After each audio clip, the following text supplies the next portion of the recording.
going to step you through one. I have even written notes, which, as Margaret and Ina know, I don't ever do. Now, this is not great notes, but I've been having trouble. I've been having trouble with my teachers remembering how to do these. For some reason or other, I would go away, I would teach it, and I'd go away, and they wouldn't get it. So I got to change my teaching tactics. So we're going to see how this goes. So I would like to teach you how to do one. Then I would like for you to design one and make one yourself. That means when you leave here, you will have made two. Now, I'm hoping this is all going to work, and we're going to go out of here doing this. Now, let me tell you something else about these.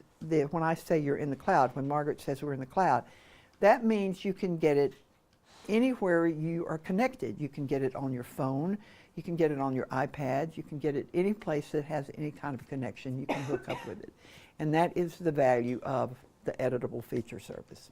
Okay, so what I'm going to do, I'm going to plug this back in because I can't. I'm going to show you. Actually, I would like everybody to get logged in before we start. So, if you're using your laptop, go right ahead. There is wireless here. Hawk Cart is open, so you should be able to get right in. Hawk Air. Thank you. I just hooked up and mine works. So Hawk Air is an open one. If you're using one of the desktops, the log on for the computer is NHGA 11, and that should get you in. And we'll wait a few moments, I guess, for people to get in. There is one plug there still. Our introductions, Jen Thompson arrived. Jen Thompson is over here. Do you want to introduce yourself quickly? Sure. And then we have a message for you. Oh, okay. Hi. I'm Jennifer Thompson. I teach.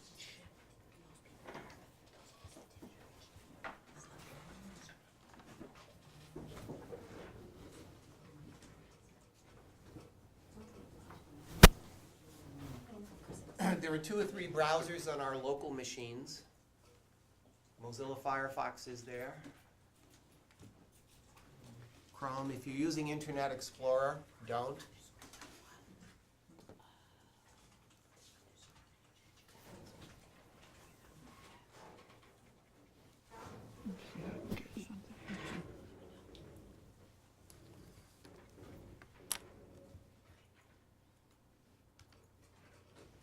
Everybody all set? Anyone not all set? Okay. okay, so the first thing we're going to do, we're not going to sign into anything. I have made an editable feature service, and I have shared it with the world, which means anybody, anywhere can access it. And the name of this is KK Teach Info. That's the name of it. Let me see if I can make that a little larger for you. KK Teach Info. So we're going to go back here and we're going to click on sign in, but we're not going to sign in. And we're going to up here where it says search, where you get the little. I want you to type in KK Teach Info and see if we can find it.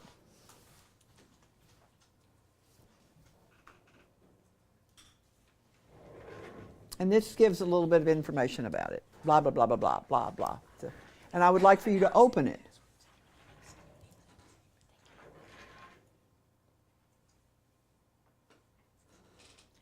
Now, you see this. You see the Editable Feature Service here. And up here you see Edit. Now, people, we're practicing, and I can take these off. I do not care where you put these in the United States. You can put them anywhere you want to. But I'm going to right now take this, and I'm going to say here, and I'm going to get this. I can't, there's something, Bob, I don't know if I can do with this laptop or not. I have to be so far down here. So if you look up here, there's 2 pull-down menus. See how I can't get it all on the screen? Let's see. So I get these pull-down menus. can't, How did you find the pull-down menu? well, I haven't found it yet because I can't get it on my screen. I'm down here in Mexico. Here we go. Okay, so now, this is what I call an editable feature service with a domain on it. Because when I put these domains on it and I go over here, I get these pull-down menus. And I get to pick elementary, I get to pick middle, I get to pick secondary. Now, what is the value of having that? Why is it good if I have these pull-down menus? Nobody puts in one of the options. They all make up their own things. It gives your data consistency, okay? Because you know if you're dealing with this, and you know nobody can ever spell, so if they go decibel, D-E-C-I-B-E-L, and they go decibel, D-E-C-I-E-B-E-L, it's going to come up as two different things. So it gives your data consistency. It also, and I mean, you all know this, you deal with kids. If you let them write in, they cannot help themselves. They just cannot. So anytime you can give some kind of a pull-down menu that adds consistency to your data, it makes it really, really important. Now, I want some of you, put a couple of points there, add some points. This is going to drive me crazy if I can't get this. So everybody add some points, and let's see if I see some coming up. Oh, look at that. Do you see how we're in the cloud? Do you see how everybody's data is coming up on my map? Mm-hmm.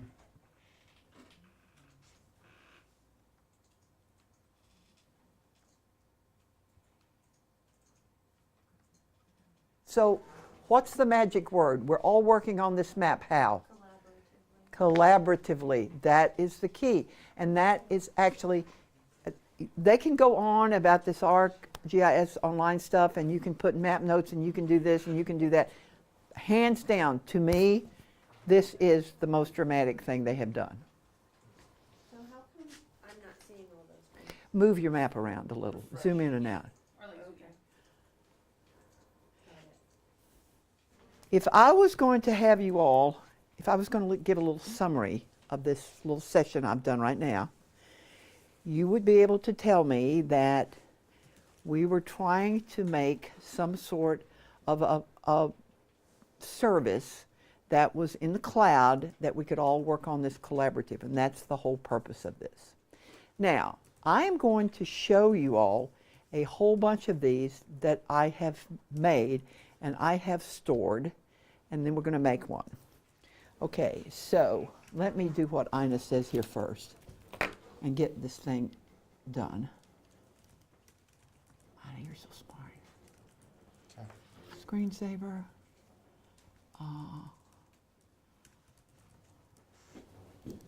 None. Apply. I didn't mind you all looking at my grandchildren, but God only knows what else is on there. I didn't want you to see all my other vacations. Okay, this next one here is the kids actually are measuring Wi-Fi. So they're looking at their phones and they're measuring their Wi-Fi connectivity. And some of the kids did this inside the building, and some of them did it outside the building. And what we did last week, which was loads of fun, we have our Wi-Fi, I don't know how far out your Wi-Fi extends, but our Wi-Fi, our public Wi-Fi extends pretty far out there. So people come in and park in the parking lot to use the school's Wi-Fi. So we actually took our phones and we just started walking away from the building. And when we didn't see that one of those little bars, we made a dot, which meant the Wi-Fi coverage stopped there. So if the kids walked all around the building, and then we could connect it and we could say, okay, the Wi-Fi coverage is here. This is where you would go.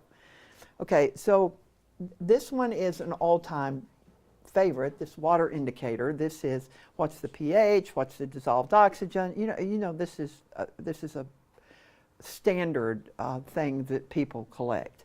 This one is actually, I had the kids actually go out and they marked where the garbage cans were and they marked where the trash were, and they tried to predict where they would actually need garbage cans. This one is a simple temperature. They had took the temperature and they took the ground cover So, and they had to develop a little protocol, like, are we going to hold the thermometer up here? Are we going to put the thermometer on the ground? Where we're going to hold the thermometer? And this is the age-old fourth grade concept, or it's supposed to be hotter on the asphalt than it is, and it works pretty well. This one, now I have a lot of these that work off apps that go on my iPhone, so the kids download a decibel reader. So you can read how many decibels is at a place. So they did it at they had the gym, and they did it at a basketball game to measure decibel readers all over the gym, as how loud it was.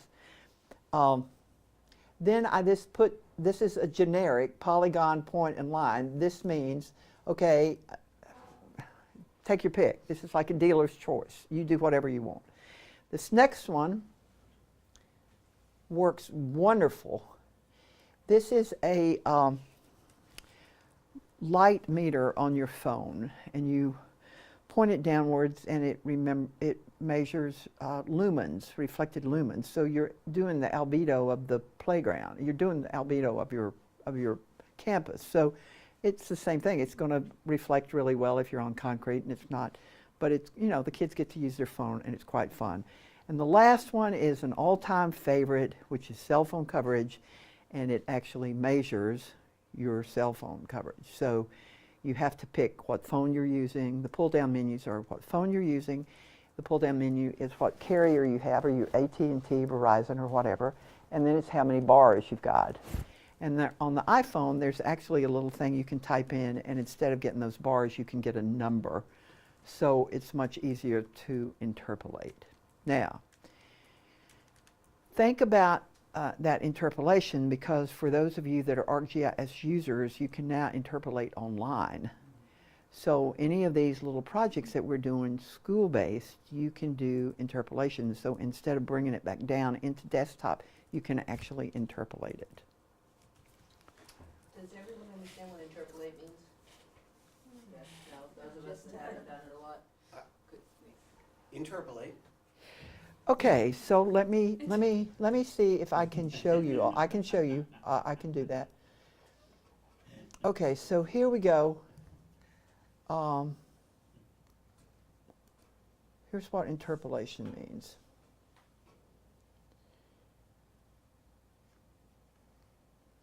Okay, so here's my kids at Herndon High School.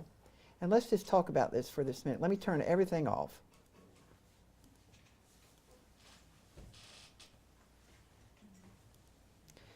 Okay, the first thing I always do when I'm doing these data collections is put a grid up there. Why do you think I put a grid up there? What do I do? So you can tell the students where they need to go. Yeah, so you organize it. Okay, the magic word here is spatial distribution. Okay. I mean, not a bunch of points. Here's what the deal is. If you give, say Marcel has 20 people in his class, he gives them all GPS, he says that, go out and take a point. They're going to go right out here by the flag, they're going to all take a point, they're going to come inside, you're going to come in here and you're going to have 20 points by the flag. It doesn't have a good spatial distribution. So if you can fishnet this, if in desktop you can do the command fishnet, you can actually figure out these, you can do these grid things, and then you can publish your grids, and you can give the kids I want you to go, I can actually, I think, label these. You can go to A1 and A2, you take 5 points in each, blah, blah, blah, blah, blah, and then you come back in, and lo and behold, you have a good spatial distribution. So then the kids all run out with their cell phones, and they take points. And some of them have Verizon, and some of them have AT&T, and I don't even think we had anything else, but they put the phone down, they put what kind of phone they have, they put what kind of carrier they have, and then they put how many bars or how many numbers they have. And what you get are those points. Now, that's a point. Now, to get interpolation, an interpolation takes a point map and changes it into a continuous surface map. Now, let me tell you how to relate to this.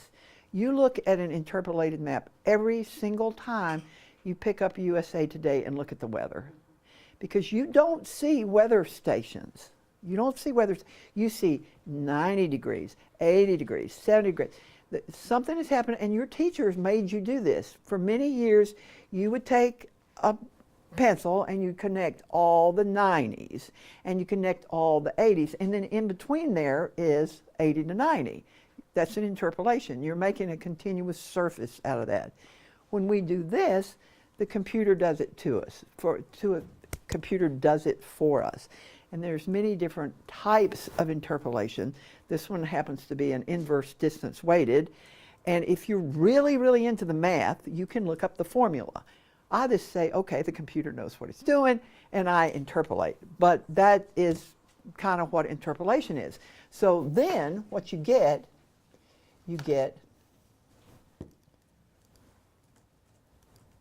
a continuous surface map, and I put contours on it. So you have taken, and actually, Ina, do you not take stream data? I had it in my head when I looked at your map that if we polygoned off your stream, we could interpolate your stream, and you could have a continuous surface. Would that not be fun? Yes. Yeah, I saw that, and I thought we could take those points in that and interpolate it into this. So that's actually what that is. And now you can do this online. I actually, one of my teachers, I talked her into actually doing it online and then bringing the points back down and doing it in desktop and comparing the two to see how they were, this because I thought it would be neat to do. So actually, but that is something that is now, and I tried it and it works pretty good. So you can set the mask, so see, I don't have it going out of the school parcel. I don't have it interpolating all around. I've set the mask to keep it interpolating within that boundary.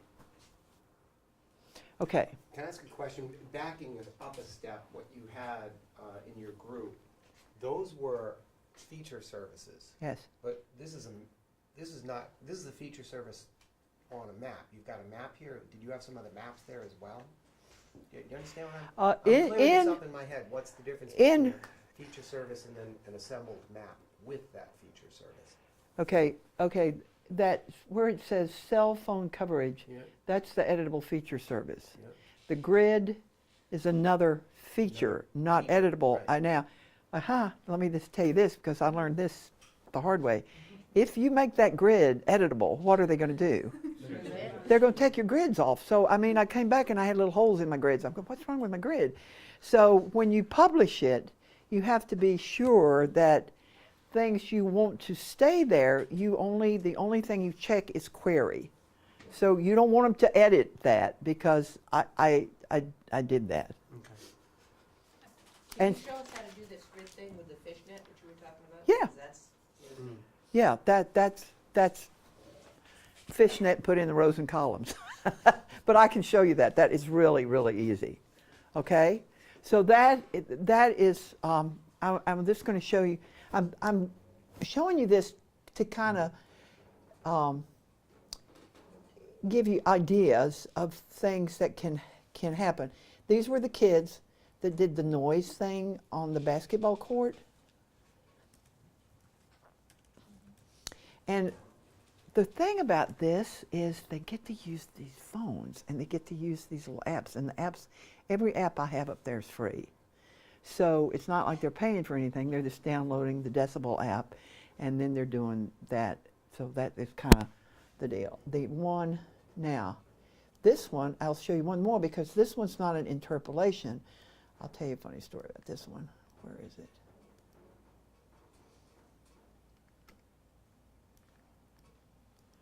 I'm curious on the indoor interpolation that you did. I mean, how is it the cell phones were able to get a point within the building? Well, ours did. Ours, it depends. Now, you're not going to if you're in the basement. This depends on the school you're in. I have some schools that get cell phone coverage everywhere. I have some schools that don't get it at all. But is it being able to give you a GPS point there? 'Cause Okay. the cell phone is also using the Well, see, what I did there, I had that, you saw that, I had the blueprint on the phone georeferenced. So they knew where they were by the blueprint. Oh, Oh, okay, so they Yes. tapped in a point. Yes. Okay. So I had published that blueprint as a tile Sure. and put it up there. So then they knew where they were in the room and could publish it, do it by that. Oh, okay. And Makes that sense. now, your IT people are not really keen on you doing their Wi-Fi in the school like that because you come up with some huge dead spots. So they would prefer you not doing that. I was going to show you this one because this one. This is just a little side lesson. Do you know the difference between interpolation and point density? Okay, well let me clear this up. Okay, interpolation has to have a number. So you interpolate a 3, a 4, a 6, a 10, 90 degrees, 80 degrees, 30 degrees. A point density is an event. A crime happened here. It's one event. This is trash is picked up there. So this point density is how many pieces of trash I picked up, and each piece is one event. Each piece of trash. Each piece of trash is one event. So that's like point density. So let's say we had 25 homicides in DC. It's 1 point for each one. You cannot say this homicide is a 9 and this is a 10 because that's not what it is. It is an event. Can I tell you all a funny story that's not politically correct? Okay, so these kids, this teacher said to me, this teacher was doing these tutorials and he said to me, I don't know, the kids aren't too excited. I said, well, have you ever thought about letting them go outside and collect something? And he said, well, what? I said, well, just tell them to go collect something. Collect signs, collect so-and-so. So I came back the next 3 weeks, and they had all their maps on the table. And this one map said, hot babes on campus. So I picked up this map, and the kid immediately got nervous because he thought I was going to be mad. I mean, I said, well, this is an interesting map. Tell me what you did. He said, well, every time there was a hot-looking girl, I marked it. So he's going around campus mark. I said, okay, that's good. I said, now, are you going to do a point density map, or are you going to interpolate this? He said, well, I'm going to interpolate it. I said, well, no, you can't interpolate it.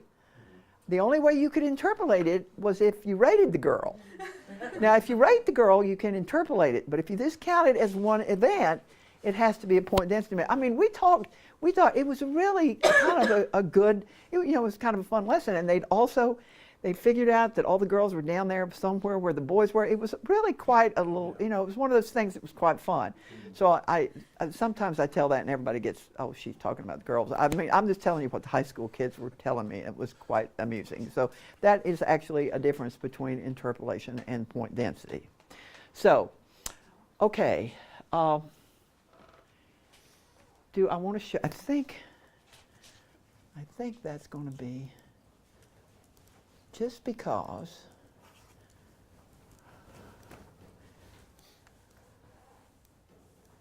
let me see this. This because Marcel is here and I might maybe get him to do this. Let me show this. I think I'm gonna do it. Oh, this is so much fun. Compare it. Yeah, because you've got a new GPS point, right? Brand new. Okay, so what you're looking at here, that circle is the benchmark.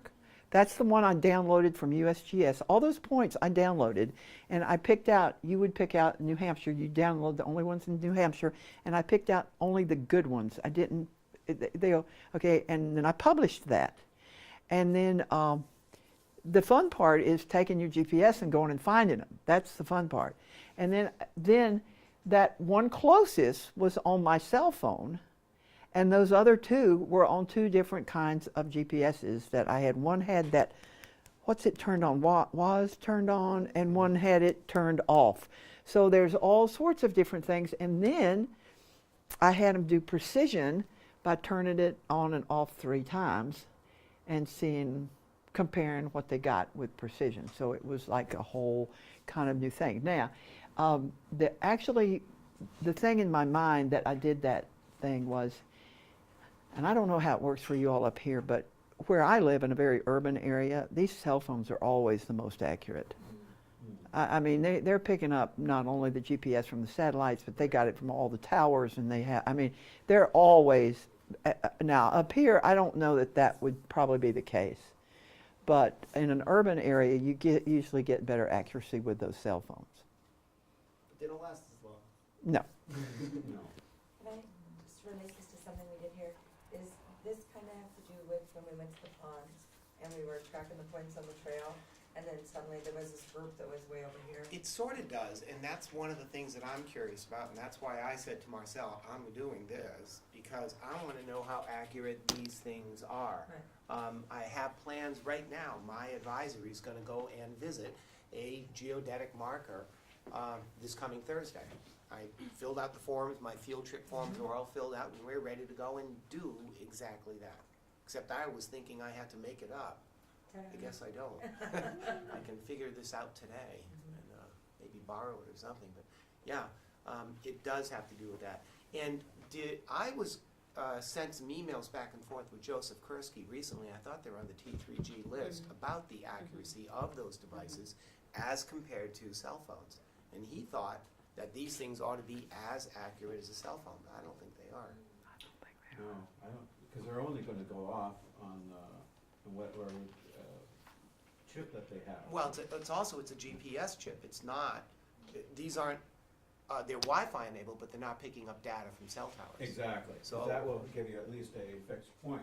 But Joseph said it shouldn't matter that much, but I think it does. I think it will too, but we'll find out. Yeah, we'll find out. And the app you're in makes Yeah. a huge difference. Yeah, yeah. I was going to show Yeah. you, I have something written on that little, I have written directions on that little thing I have. And also, when you're doing something like this, you need to, if you're on your GPS, you need to convert it to something like UTM, so you can get meters instead of trying to compare decimal degrees. So if you change those so you get meters, you're just going to get 2 or 3 meters difference, which is much easier. Or if you have to read the decimal degrees, just have the kids type it in on the computer and they'll give you the conversion. And then you're not dealing with that angular thing, you're dealing with 2 meters, which is so much easier. And it also lets you get into, you can show the kids the different projections and everything. I love that. As I said, though, I've never gotten anybody to do it. Yeah, Yes. So, in making these editable features, I've only used, latitude, longitude sort of reference points, but I mean, projection. Can these things be, can they be, when we create them, projected to a state plane, or will it just, won't it really accept it, or just take it as a latitude, longitude point? Okay, when we make this in desktop, we're going to put a projection on it. But when you publish it to the cloud, it's in Web Mercator. Okay. So they just automatically convert it over? Yes, Okay. yes. Now, when you bring it back down and you put it in your feature data set, it will be state plane. But when you publish it, it's going to be in Web Mercator. So then when you bring it back into your desktop, then it will go back to the state plane? If you put it in that feature data set, it will, yeah. Still Which with is, columns. yeah. It's still have the data. Now, That's not how it's displayed. let me tell you something else, because this was driving me crazy, if this kind of thing annoys you. I was just dying because I would get online, I'd perform analysis, and I would do a buffer, and I would go, what projection is it in? I mean, it was just killing me that I never knew what projection it was in. And finally, I did get somebody at Esri to tell me that if it's online, it's in the geodesic projection, which means it's actually projected, it's better accuracy than the projections we put on it. So actually, it's not being, you know how it all gets screwed up if you do it this in geographic. It's not in that at all. Whatever they do on the web has a projection on it, and it is projected correctly. So you can feel confident in that. I asked that question so many times, they finally got somebody to answer because they got so tired of me asking it. But it was killing me. It was killing me. New people, I hope we're not confusing you too much with projection and what that really means. Should we digress and explain that just a little bit? Yeah. At Globe, we teach our kids with latitude lines and we teach them with longitude lines, but those are angular measurements. Whereas flat maps, you have to have a projection. So that latitude and longitude turns into something else.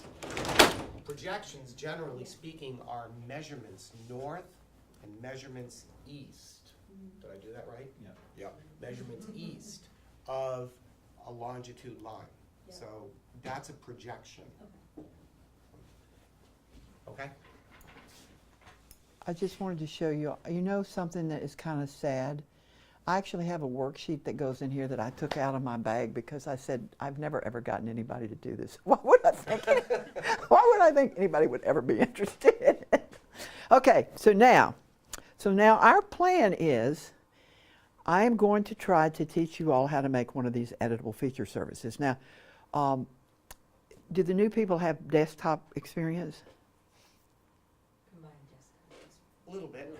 A little bit? Okay. I think this is really, we'll see how this goes. So why don't we boot up desktop? If you've got it on your laptop, great. It is on the desktop. You can find it in the pull-up if you need it, and we'll come around and help you find it. Okay, now, here's the deal. We are not in the cloud. We are on the ground. We are right here. And right here, we're going to make this editable feature service. And here's the problem with doing everything in the cloud. You cannot make these editable feature services in the cloud. The only where you can make these are on desktop. So as it stands right now, this is the only thing. Now here's the other thing. I have been doing this for about 3 years, and I have not had good luck teaching people how to do these. I go in and I teach it, and then the next day I'll be riding my bicycle and they'll call me on my cell phone and say, I can't get this to work. So I've changed my teaching of this completely, and this is the new style. And I've done it twice, and I think I'm having better success with it, but we will see, okay? All right, so here's what we're going to do.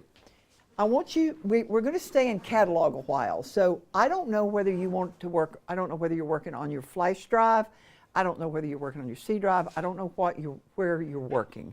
But over here in catalog, you have to get to wherever you're working. I'm working on my C drive. Can we